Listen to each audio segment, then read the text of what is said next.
আসসালামু আলাইকুম, সবাই কেমন আছেন? তো আজকে আম্মু এখানে পুরপুরি উঠিয়ে দিয়েছেন ছোট মাছ দিয়ে, আর এখানে ডাল সেদ্ধ করতে দিয়েছেন। তার পাশাপাশি আম্মু এখানে পটল আর আলু ঝিরি করে নিয়েছেন, ভাজি করবেন এটা। তো এই তো ভাজির জন্য পেঁয়াজ কাঁচামরিচ কেটে ভাজতে দিয়েছেন। আর এখানে ডাল সম্বার আর সামান্য জিরা দিয়ে দিলেন। এটাও ভালো করে ভেজে এখানে পটল আলু দিয়ে দিবেন।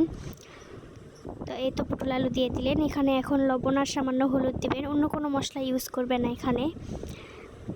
আর এখানে পানিও ইউজ করবে না, সবজির পানি দিয়েই পটল আর আলু সেদ্ধ হয়ে যাবে। তো এই তো ভালো করে নেড়ে চেড়ে পানি শুকিয়ে আমাদের ভাজি হয়ে যাবে। তো এই তো ভাজি হয়ে গেছে, পরিবেশন করে নেব। আর এখানে আম্মু আবার ভর্তার জন্য পেঁয়াজ রসুন কাঁচামরিচ দিয়েছিলেন। এখানে আসলে জাল মাছের ভর্তা হবে। এই তো ভাজা হয়ে গেছে পেঁয়াজ রসুন, এখানে জাল মাছগুলো দিয়ে দিলেন। তো এটা ভালো করে ভেজে সেদ্ধ করে নেবেন, তারপর ব্লেন্ড করে নেবেন। আমি ভর্তার কিছু বেশি ক্লিপ নিতে পারিনি আর কি। তো এই তো আমাদের আজকের মেনুতে ছিল পুরপুরি, ভাজি, ভর্তা আর ডাল। আল্লাহ হাফেজ।